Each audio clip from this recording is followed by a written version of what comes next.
All right, people, so look, it's one of those things that a lot of people ask me, how do you gain respect in almost any area of life?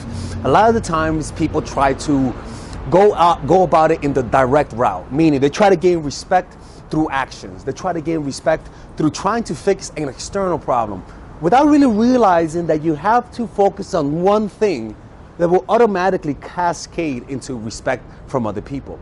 It's what religious people who genuinely practice their religion, it's what inspires people to respect them.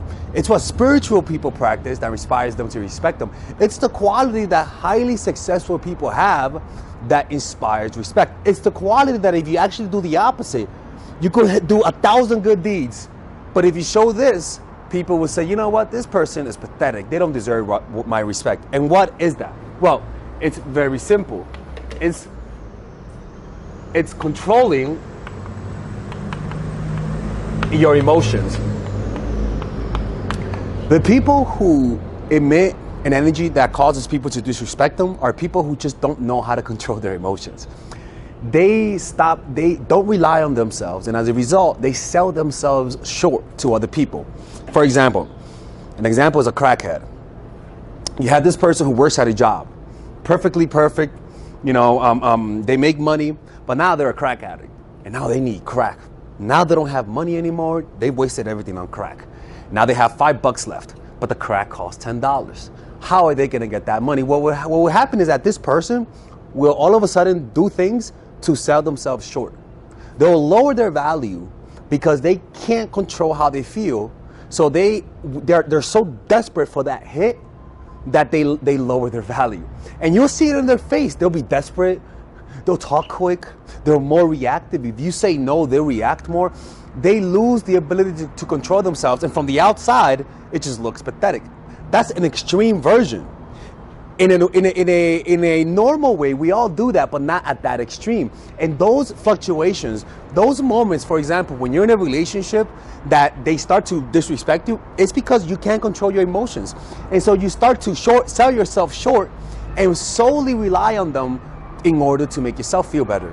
You learn how to self-regulate your emotions, and I could promise you, people will automatically respect you, and you'll raise the buying price for yourself.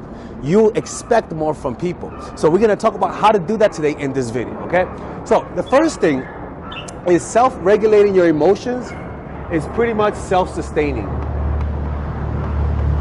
right? It's a self-sustaining where you depend on other people, but you're able to walk away because you know how to sustain your self-esteem. You don't require validation to make you feel better, right? So let's talk about what happens when you don't do this. Well, first of all, if you can't control your emotions, you will emit incongruent energy, meaning you're such in an anxiety state, and you gotta understand, a lot of people feel anxiety, their brains just doesn't process it. Their ego and their self-image doesn't let them see that they're really anxious. But because you're trying to hide your anxiety, for example, a guy that feels insecure, right? And they want to win a woman's validation and they're desperate for it, he'll come into a date really nervous because they're really, when someone's doing something wrong and they kind of like look back, like when you're doing something wrong, a lot of times you actually become more self-conscious and you start looking around. Like when people shoplift, and they don't want to get caught, they'll give off signs that they're shoplifting by their looking around, as opposed to just being congruent and shopping for stuff, right? This is a type of incongruence where you're like, something's off about this person. Where you'll come across as too cocky, you'll come across as too show-offy, you'll come across as creepy, you'll come across as awkward. And that's usually because you're not in control of your emotions, and so you're trying to control it externally. And it doesn't work that way, right? So your nonverbal cues will cause people then to test you. They're emanating something incongruent in you. And humans unconsciously, when they sense weakness, and I'll be honest with you, incongruency is weakness. When they sense weakness, people probe at it like students at a new assistant teacher. So they'll test you to see whether or not you really are as confident as you're coming across, right? And the next thing that happens is that you will accept BS and lies because you can't what? Control your emotions. When you are in a desperate state, you feel you can't stand feeling how you're feeling, so you'll do anything for it. That's the important thing about controlling your emotions. You can't get to the point that you have to suppress your emotions through drugs and alcohol, because what that'll happen, you'll start to disrespect yourself, and it'll start to show in your other actions, and it'll cause people to disrespect you, right? And you will also go back to toxic people, right? Because it's like let's go over here. It's like during COVID, right? A lot of people went back to toxic exes, and the only reason why they went back to their toxic ex is because they couldn't handle the loneliness, which is kind of similar. You don't know how to control your emotions. You feel so lonely that you're willing to break your promise and you go back to them. It's like somebody who is trying to quit weed, where you promise to quit, but because the feeling is so intense of quitting that you go back, right? If weed was a person, weed would be like, oh, you want to go back to me? Okay. Ha, look at you thinking you were strong, bitch ass nigga. Come back. Like that type, and you're like, yes, sir. Come on, man. You can't do that, right? So when you learn to control your emotions, and I'm gonna show you how to do it, you're able to achieve your goals faster. Why? Because you have perspective. When you can't control your emotions, you develop blind spots a lot, right?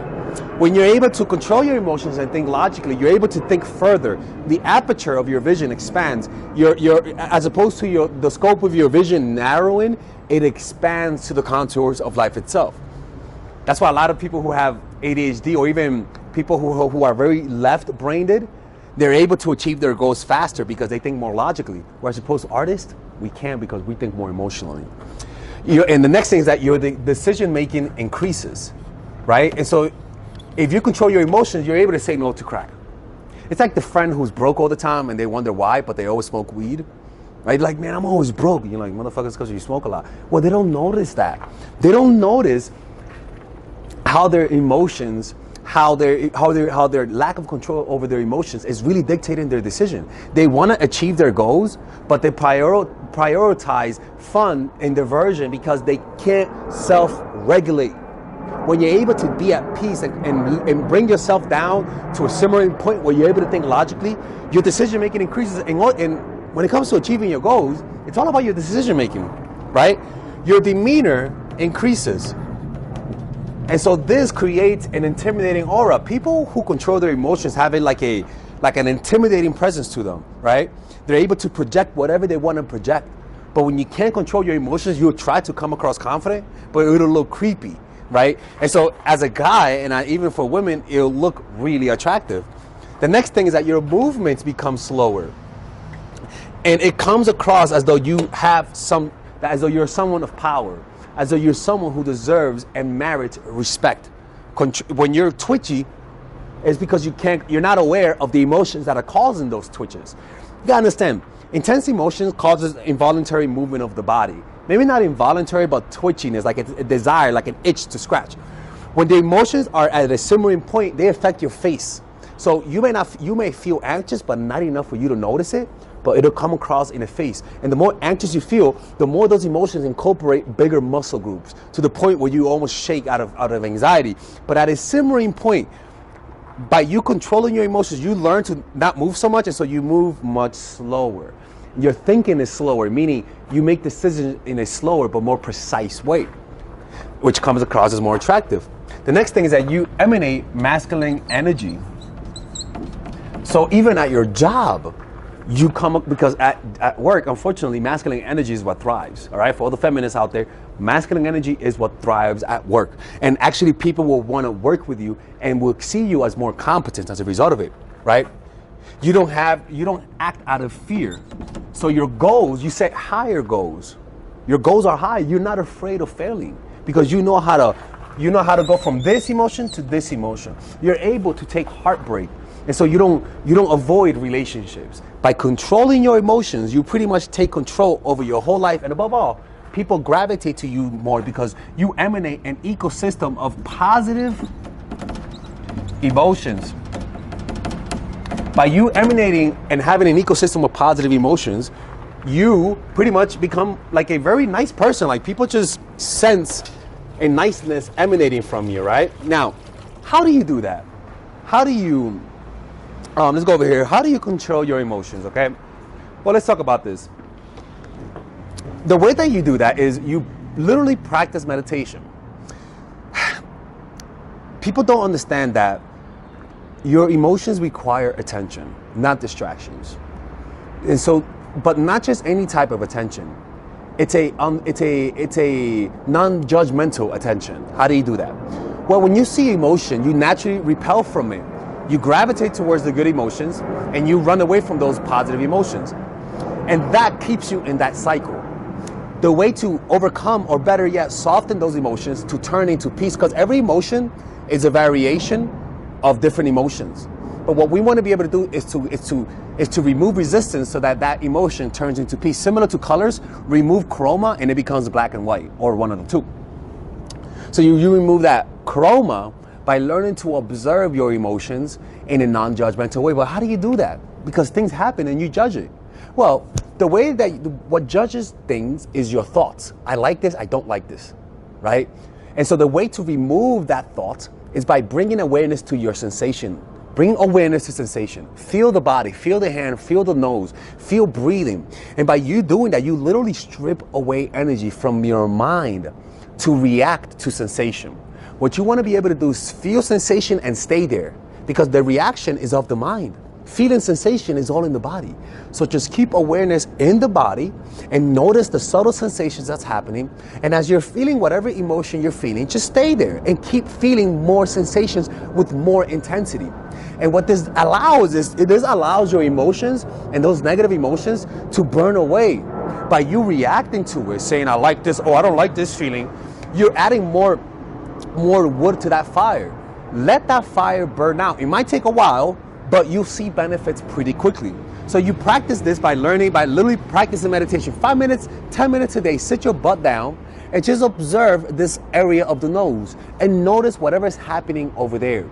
And this will, over time, it will literally lower the activity of the amygdala, which is the place where you feel those uncontrollable emotions, and literally increase the gray matter in your frontal cortex so that you're able to think more logically and able to make better decisions. It literally does this. Controlling your emotions increases your rational thinking and decreases your emotional thinking. And this will naturally increase your ability to control your emotions. That's one thing. The next thing is to not isolate. Be around people. Literally being around people or around animals, like having a pet, will literally allow you to control your emotions better. It's all about having different sources of happiness, right? Like and honestly, I find this to be the most powerful one, being around people. Like me, I teach art classes here, I do YouTube, but I bring people here because I know that I cannot be alone. It's very important for humans to be around people. And too many people are just too isolated. So that means either having friends, working with people, even having a therapist, or even going to AA. The point is you have to interact with people. If you don't, it's a lot harder to control your emotions.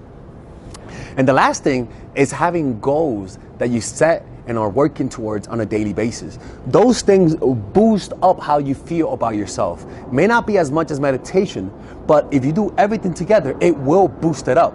Have something that you want to achieve, think about it every day, and that will give your days purpose. It'll give you purpose. It'll give your days more meaning, right? And I'm trying to think of one more. Another one is have a physical activity. For me, it's playing basketball and doing yoga every now and then. But those things release endorphins and naturally make you happier over time, especially if you're practicing, especially if you're doing it with other people, okay? So with that being said, don't forget, man, like this will literally, if you learn how to deal with your anxieties and controlling your emotions, literally your demeanor will change. You'll respect yourself more, you'll love yourself more, you'll be able to focus better, and it has like a cascading effect on everything that you do. And people will say, are you watching Professor Alex? Because I think you are. All right? Anyways, let me know if you guys enjoyed this video. And this is for the guys. If you guys are watching this and you're a dude, check out my channel, The Professor Alex. It's a channel. This is where this video is going to right now, but this is for guys because some guys don't know about this. Check it out. It's a self-help type of channel where I talk about spirituality and personal development. You can click on the description down below where it says subscribe to Professor Alex, and I'll see you guys there. Take care.